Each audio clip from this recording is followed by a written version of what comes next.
Walking into Divas was like walking into a different world. The vibe at Divas was chains and whips and everything. Oh yeah, that was one of my themes. Beat the out of this guy and take his money. Rowdier and raunchier could be good descriptive words, for sure. Bachelor parties came from far and wide. They would come in with the fiancés, and they would still try to hit on you. It was a surplus of cash. But it can be dangerous. You're not always safe. The strip dancer Rachel Roxanne Ciani danced topless until her crumpled body was found on Saturday morning. Rachel was the epitome of the girl next door. She was going to college to be a musical therapist for special needs children. In between sets, she'd be out in the back dressing room doing her homework. She seemed shy, she seemed quiet. She looked so young to me. It was mind-boggling thinking who could do this to her. Rachel had several admirers. She had a boyfriend. She had a dating relationship with the DJ. Your mind starts wondering, oh my God, he just got fired. Now she's dead. What? Walking into the motel was the last time she's seen alive.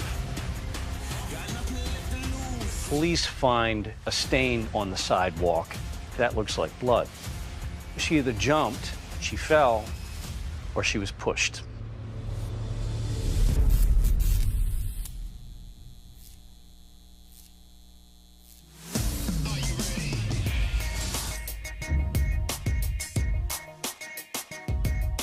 Walking into Divas was like walking into a different world. It was wild.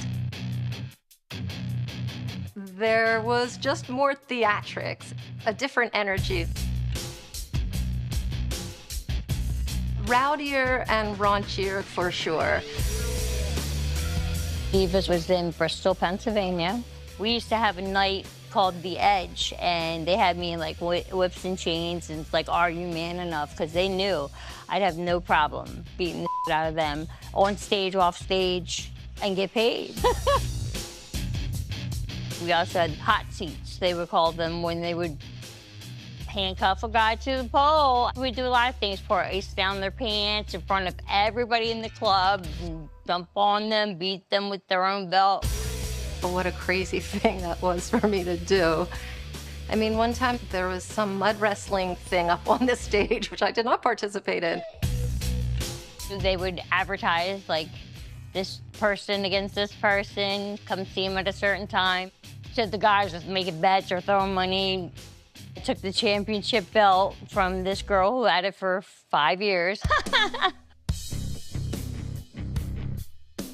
Everybody was making good, crazy money, even the bouncers.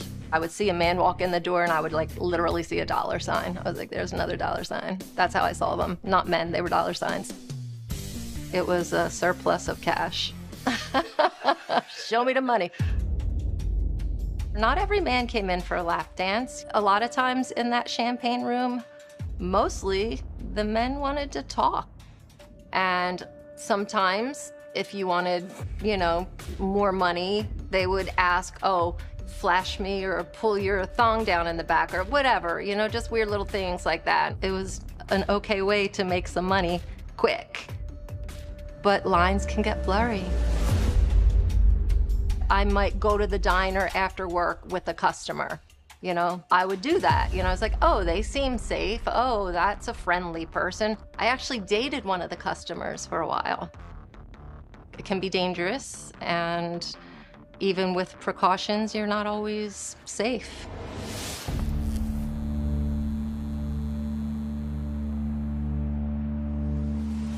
I received a call from the desk sergeant at the Morristown station who advised me that there was a ATV rider. He was a hunter and he was looking for deer, and he came across a girl who was on the ground, lifeless.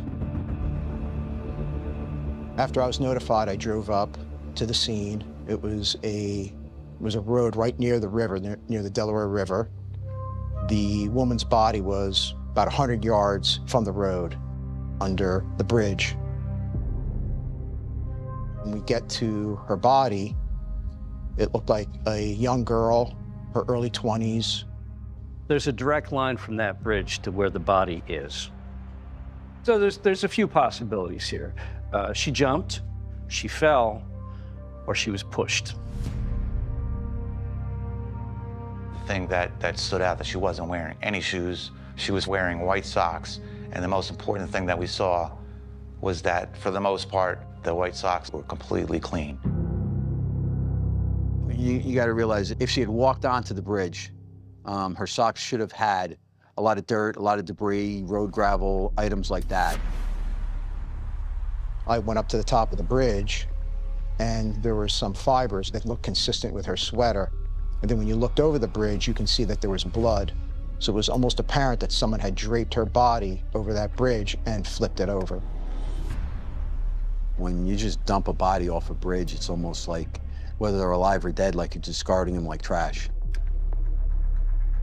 When the medical examiner arrived, they turned her body over.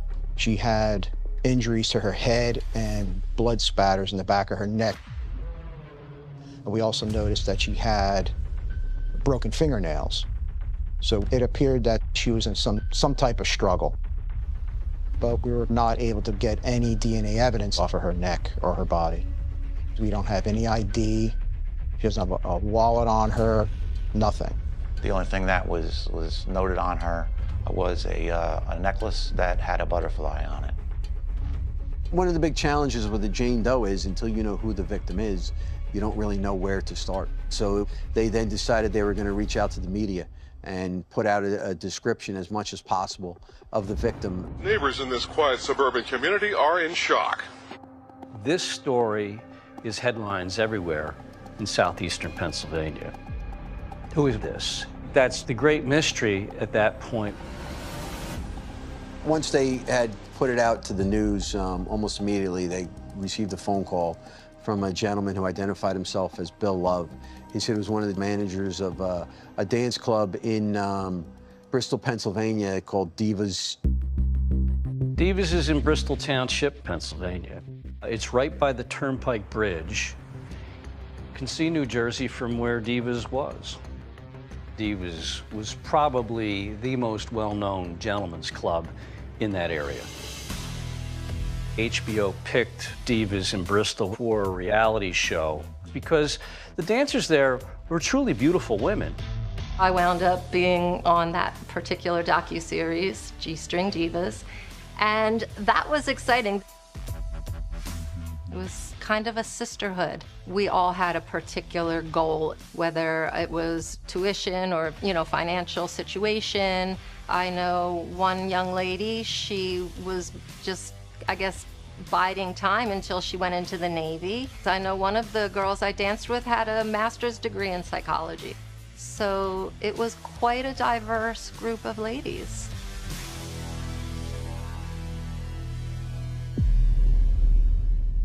So the police go to Divas and they talk to the manager.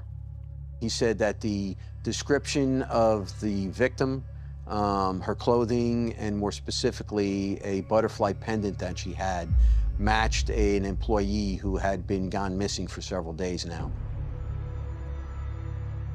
He told us she had missed 3 actual work appointments. The first shift, he didn't think much of it. His statement was something like, well, she's a dancer. They're not always the most accurate, punctual on their shifts. But when she missed the second shift, he got a little concerned. He tried several times to contact her at home, on her phone.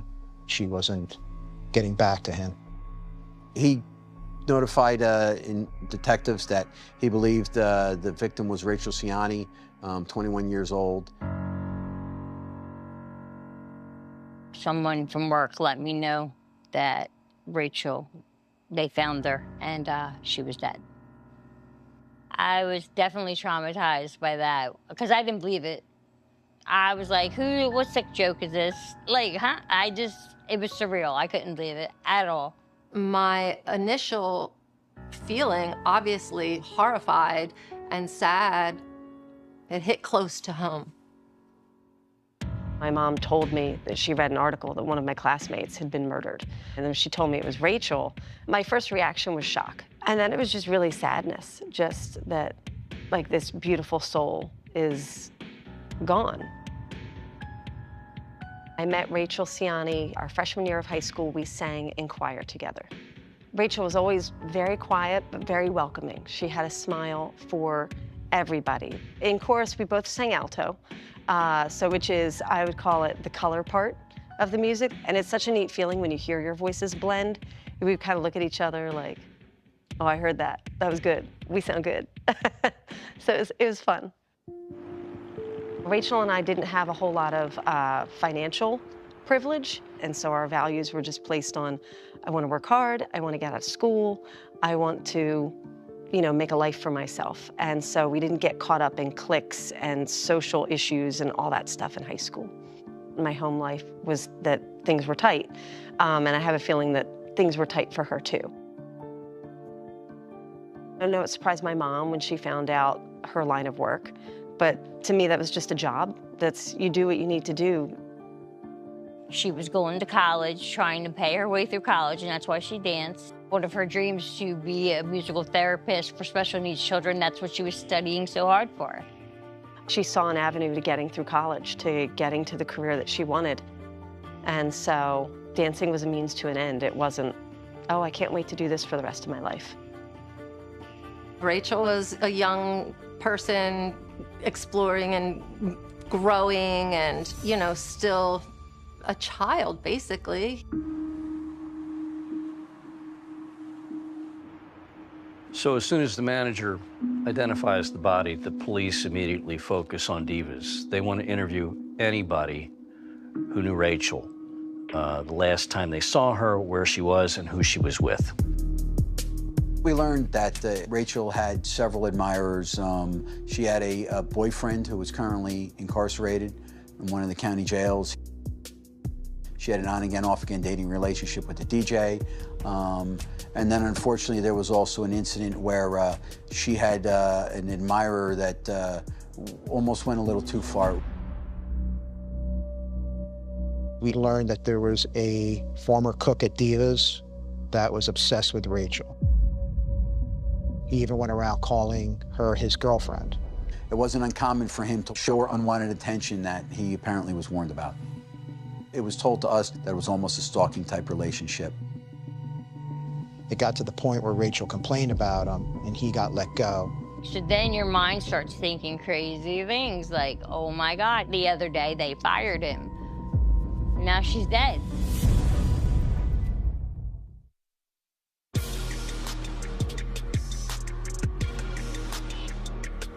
My stage name was Paris because I was hoping to make enough money to eventually go there. Kimberly and Paris are two different people. They're so far apart on the spectrum. Kim was naive. Paris was going to get that money. That's how that works. You'll find out with most of us who dance, it's your alter ego, I suppose, what you wish you could be or what you would not allow for your personal self. Either or. You pick your poison. Rachel Ciani was the epitome of the girl next door. Roxanne was her stage name. Foxy Roxy. Rachel and Roxy were two different people. Rachel was definitely soft-spoken. Roxy, forget it. She was a spitfire if you messed with her. She was not playing. I was like, nobody's messing with her.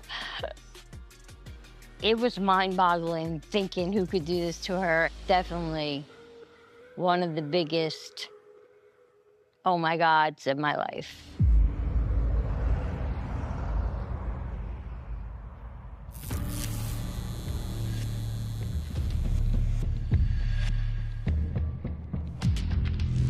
The strip dancer Rachel Roxanne Ciani found brutally murdered. For 18 months, the Bensalem woman had danced topless at the Bristol strip joint known as Divas International until her crumpled body was found under the Pennsylvania-New Jersey Turnpike Bridge on Saturday morning. We knew we had several people that we had to interview in order to zero in on someone that was responsible for her death, or people that were responsible for her death. We had to speak with the cook, who was obsessed with Rachel. Was he so infatuated with her that either A, it got out of hand, or he felt that if he couldn't have her, no one else could?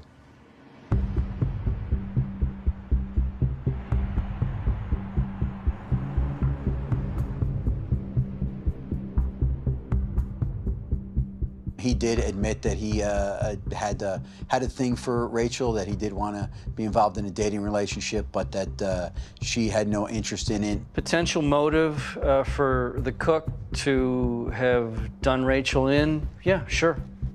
That's occupational hazard when you're a dancer at a gentleman's club, is that you have some stalkers. And he was obsessed with Rachel Ciani. But there has to be more evidence, there has to be more eyewitness testimony. We don't have any physical evidence, no video footage, there was no DNA evidence, and the detectives realized that they don't have enough to charge him at this point with the murder of Rachel.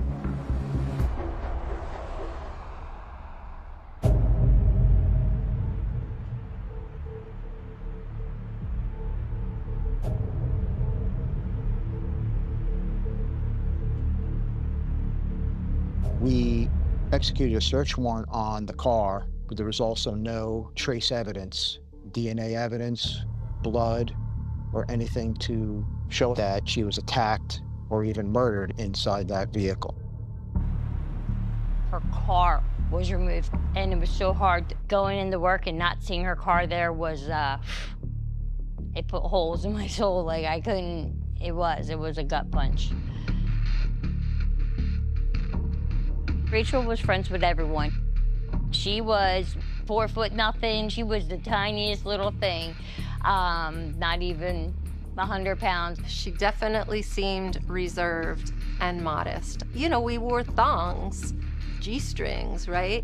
And I noticed that her tan line was a full bottom cover tan line, where I tanned in a tanning bed back then in the nude, so I wouldn't have tan lines. In between sets, she'd be out in the back dressing room doing her homework. I mean, that's a little hard in the strip club, but she did it. So yeah, she was really trying to survive. My mom was very upset to think of me being 22 and, oh my God, somebody my age is gone. And even when I was 22 and kind of processing that, it was, oh my God, her birthday's in 2.5 weeks and she didn't make it. You know, it was just a really weird thing to process and very sad. After we go to the car, one of our detectives was speaking with William Love, the manager of Divas. He advised that the last person that he knows that saw Rachel alive was another dancer by the name of Alexis. Detectives interviewed her good friend Alexis. She said that night the two of them had hung out at the bar for a little while, and it was close to 2 o'clock in the morning. Alexis's shift ends, and Rachel and Alexis go out in Alexis's car, and a Bristol Township police cruiser pulls into the parking lot. It's well lit, and Alexis thinks to herself, well, this is my cue to leave. She drives Rachel over to Rachel's car, which was close to the entrance of the club. They had both noticed someone that approached the door of Divas, and the person started banging on the door. And Rachel saw that it was Jack Denofa, one of her regular customers. So she says, oh, let's go out, I'm gonna go talk. I'm gonna go talk to Jack and see what's going on. Alexis asked Rachel if she wanted to wait around if she was okay, and she said, no, it's Jack, I'm okay, you can take off. She gets out of the car and goes over to him. And that's the last time Alexis sees Rachel, heading over to this man pounding on the doors of the club.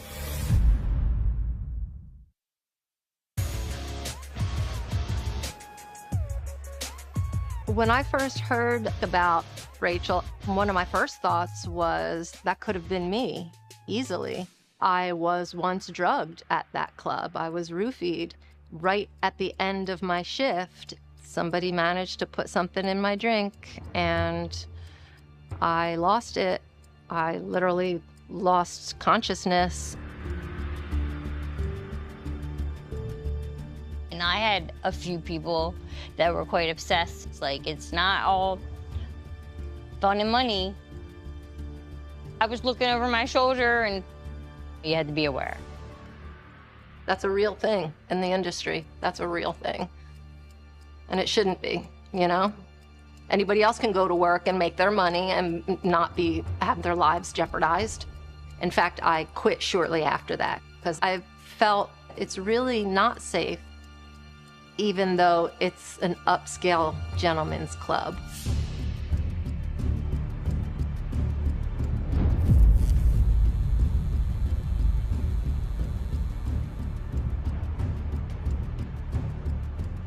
We found out that it wasn't uncommon for Jack to show up literally at closing or right before closing. A lot of times he would bang on the door, and if the bouncers were there, they would open the door and they would let him in, and he would hang out. There were a core group of regulars that would come into the club, and in particular, Jack Denofa, and they would actually sit back at kind of the bartender's station, you know? I always got the impression that it was more of a male bonding type of a outing, like a meeting place where they all had something in common with each other, whether it was the food, the women, the music, or all of it.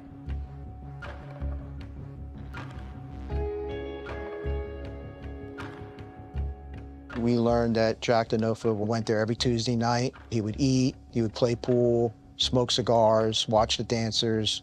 Jack was a businessman in Doylestown. He was married, he didn't have any children. And this was one of his little things where he'd go to blow off steam. And Jack's wife was okay with him going there. At times that she would go and meet with him if she had to pick him up.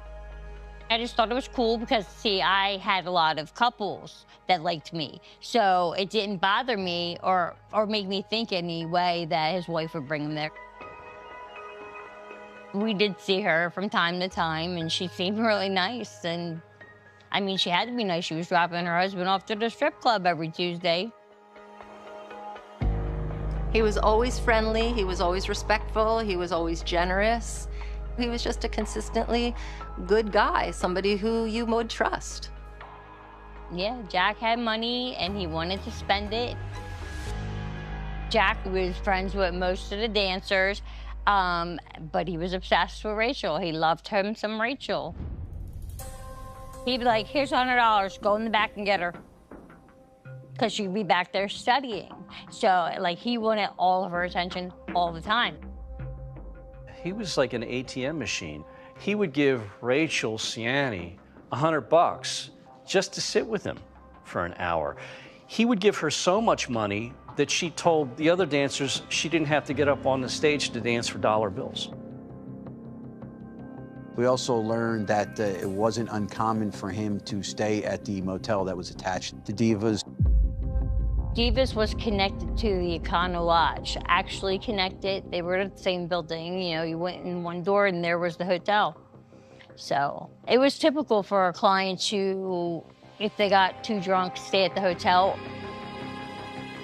We found out that Jack had a DWI, prior DWI, so that's why he stayed next door. He didn't want to drive home after a night of drinking.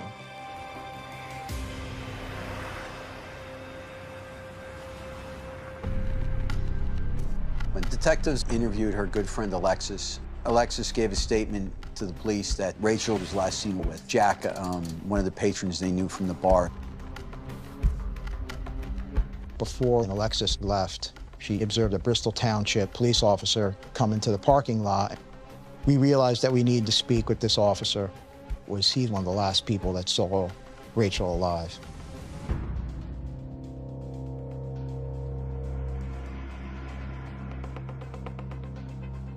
The patrolman gave a statement in which he had pulled into the parking lot due to the fact that it was well lit. He had a report he was finishing, and he knew it was around 2:30 in the morning.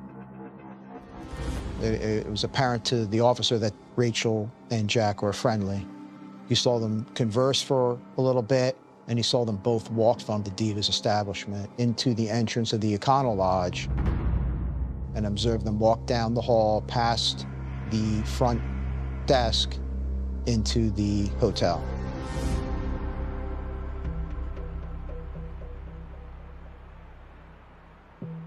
They confirmed that Denofa has checked in on Tuesday, the 28th, a little after 11 p.m. The night desk clerk gave him the keys to room 223 on the second floor of the hotel. And he checked out Wednesday, the 29th, at about 4 a.m. After speaking with the clerk at the hotel, we decided to walk around the back to see if we can find anything that belonged to Rachel. While walking on the sidewalk, I noticed there was a big brown stain. So I had a piece of paper from my notebook and I wiped it, and when I looked at it, it was red. It was actually blood. While looking at this blood stain, we looked up and we realized that it was right underneath that window of room 223, the same room where Jack Denofa stayed.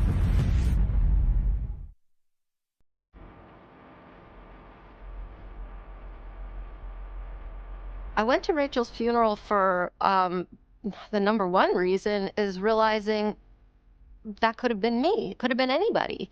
And as a mother, also thinking how horrible it is to lose a child, I just really felt compelled to go. And so I did, and I met with her stepmother.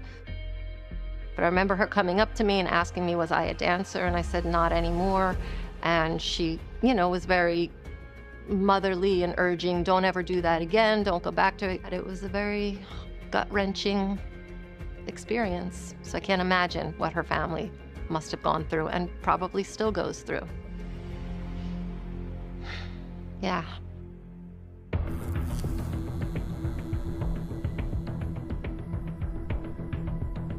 There's now a pool of blood outside Jack's window from the second floor, which is right away very telling, very suspicious. At this point in the investigation, we need to get inside the room where Jack stayed at. During the search or the examination of the room, we see a window where leads right outside to the ledge, just above where the blood stain was found. And we see fibers that are on the edge of the window. We don't know if those fibers are from Rachel's sweater or from a sheet or a cover that was in the hotel room. And we also find in the shower what an apparent blood stain or a blood drop. They find some blood in the shower, but nothing you can make a case out of. Unfortunately, we had learned that the room had been rented or used by several people since then, and it had been cleaned almost every day. So, without any firm evidence found from room 223, the police widened their investigation at the hotel.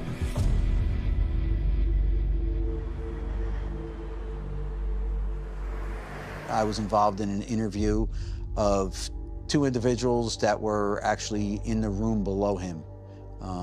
One of the individuals gave me a statement that he was woken up approximately 3 a.m. by some kind of a noise.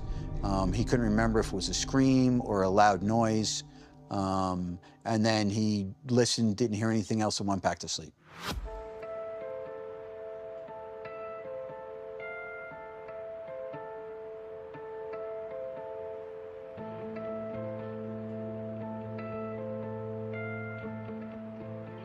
So the clerk was very familiar with Jack. Her shift was Tuesday night when he was there.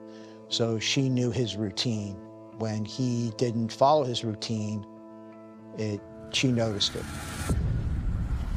Jack did check in that night around 11 o'clock, but she advised us that she saw Jack around 3 o'clock in the morning through the window running in the parking lot, which is not what he normally does, and it caught her attention. The clerk also advised us that normally Jack would check out around 7 o'clock to go to work the next day. She saw him leave around 4 o'clock in the morning. What raises the night desk manager's attention is that he throws the keys on the front desk, and normally he's very friendly, he jokes, but he's very abrupt with her, very short. He just wants to check out, and he leaves without saying anything. She thinks it's unusual. All of these things just stuck in her mind of being odd. Due to the fact that he was the last person known to be with Rachel, the fact that there was what appeared to be presumptive human blood outside his room, his running around in a parking lot at 3 o'clock and hurriedly showering and leaving shortly thereafter led us to believe that he was our prime suspect at that point.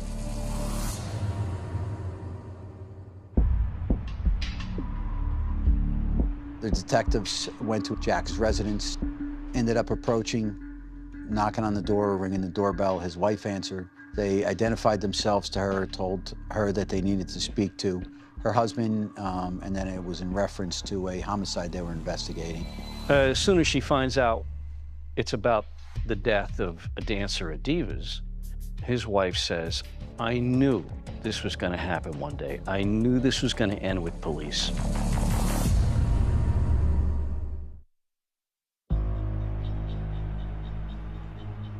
I definitely told the investigators that Jack was hot and cold. He loved to drink. He could be funny and happy, but he could be a nasty drunk, like a nasty, vulgar drunk, cursing, and if he didn't get what he wanted, like a spoiled child. He thought he was entitled. He thought he had full reign and was able to do what he wanted and get away with what he wanted. But even though he could be really nasty, Rachel and Jack were friends. None of us would have been scared to go anywhere with Jack. I wasn't. I know that she wasn't. I mean, he was harmless.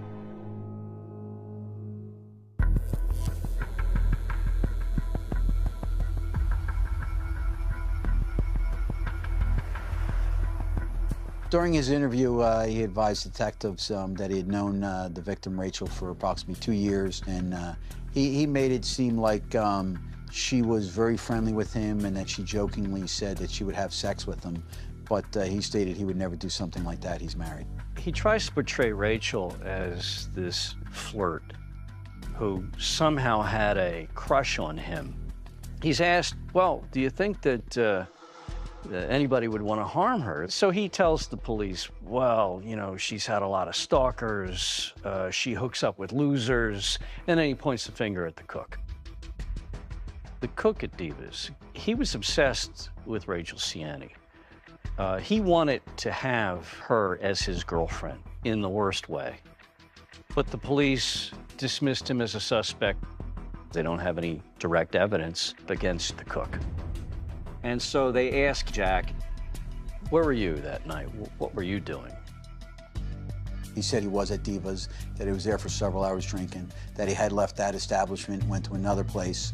He says, at Divas, he had had 6 beers or 6 shots, some incredible amount of alcohol. And now he's at a second bar drinking even more.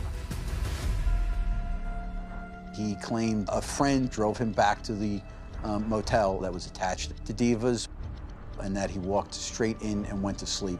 He said he was asleep in his room by 2 o'clock. He was never banging on the door. He was never seen talking to Rachel, never walked into the motel with her.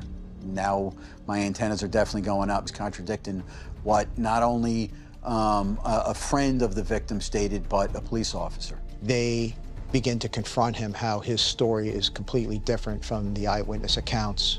He is emphatic. He says, I was not with her. He had nothing to do with her death. Also, during the interview, one of the detectives sees injuries, like scratch marks on Jack's arm, and confronts him about it. Rachel had broken fingernails on her hand. The detectives were immediately thinking that she was the one that injured and scratched Jack during a struggle. And Jack immediately is uncomfortable and says that a sign fell on his arm at work and dismisses it. At this point, his demeanor had completely changed. He basically refused to answer any further questions. He gets up, calls his wife, calls his father. He tells his father how he feels that he's going to be arrested soon.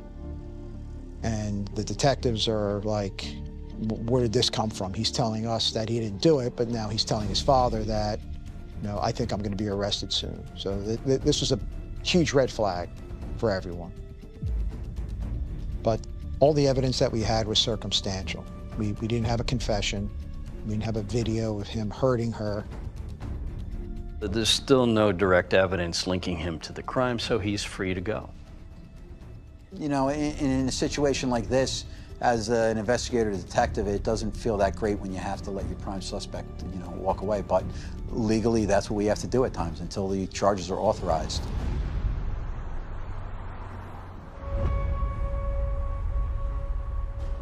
At this point, the detectives realize that the stakes are high. We need to gather more eyewitness testimony and physical evidence that can link him to Rachel's death. Rachel's body was found in New Jersey, but she was last seen in Pennsylvania. We feel that he probably drove her over to New Jersey to dump her body from the bridge. We realized that the Delaware River Bridge Authority has cameras, surveillance cameras, at the tolls. We had to look at video footage from the bridge to see if we can see a truck that resembled Jack Denofa's truck. On the night of question, 28th going into the 29th, one of the tapes showed a red Dodge pickup truck, which is what Jack owned, traveling through the turnpike around 313. This is in the days before Easy Pass. You had to stop and take a ticket to get onto the New Jersey Turnpike from Pennsylvania, and they see a red pickup truck. And in the back of that red pickup truck is a body.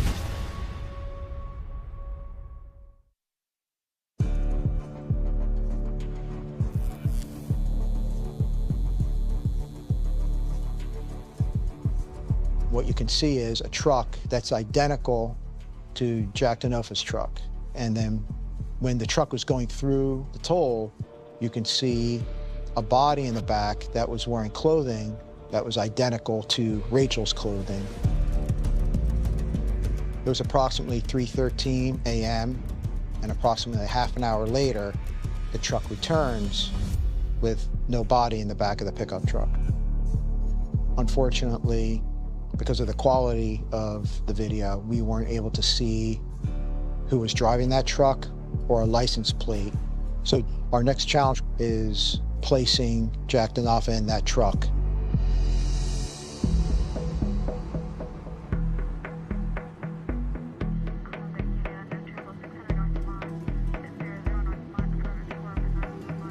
What they noticed almost immediately was that the car seemed to be very clean, as if it had just recently been through a car wash and/or detailed.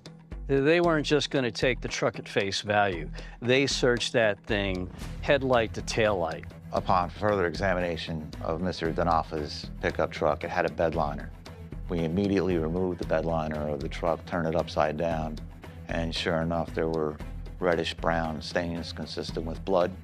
Well, once we got that bed liner out, I was like, bingo, that's it, he's done. They ultimately took samples of the dried blood and submitted those samples to the lab. They used a sample of that and a sample from the sidewalk at the hotel, and ultimately DNA revealed that it did come back to our victim, Rachel Ciani. As a result of everything that all the detectives found, the prosecutor's office determined that we should arrest Jack Denofa for the murder of Rachel Ciani. He didn't look surprised. He just told his wife to call his father and said that he wasn't going to talk to us anymore about it. He wanted an attorney. I last saw the girl at 11 o'clock after I smoked a joint with her. That's a fact. The facts are, police say, that the 35-year-old Denofa was the last person to see Ciani alive. The murder charge comes from Burlington County, New Jersey, where the body was actually found. We're surmising that there was some type of struggle that Rachel and Jack had inside the hotel room. We don't know if it was Jack wanted to have sex with her, if it was over money or drugs or whatever. At some point, Rachel had become incapacitated. He was unsure if she had died or what, wanted to get rid of her body. He put her out on the ledge of that window and tried to drop her down into his truck, and that's when she hit her head on the sidewalk. Put her in the back of his pickup truck and dropped her over the bridge.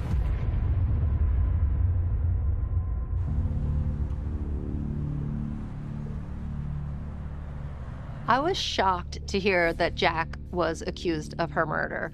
I was really shocked because he was part of the family, if you will.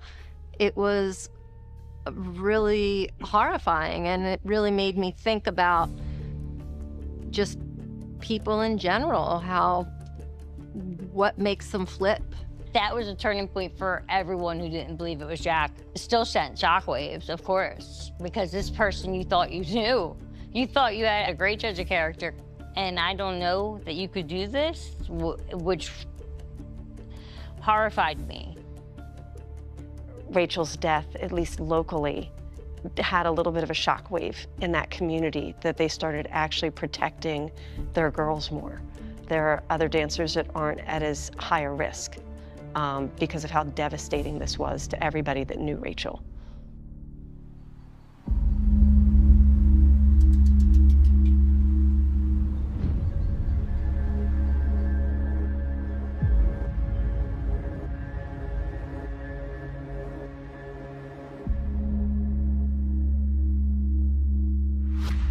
The big thing in this case that sticks out in my mind is the fact that she was only 21 years old. You know, had really an entire life ahead of her.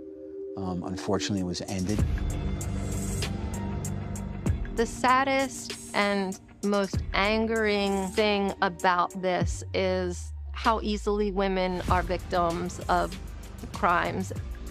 So maybe we take our clothes off. It doesn't give somebody the right to our body. And that was devalued, her body, her life. I think some of the misconceptions are people want to paint her as a partier or a wild child because of her employment, and that wasn't the case at all. She knew what she wanted to get out of life, and she was working hard to get to it. She inspired me. I wanted to be like that. Like, I wish I had that kind of motivation. And she's just missed. She's missed.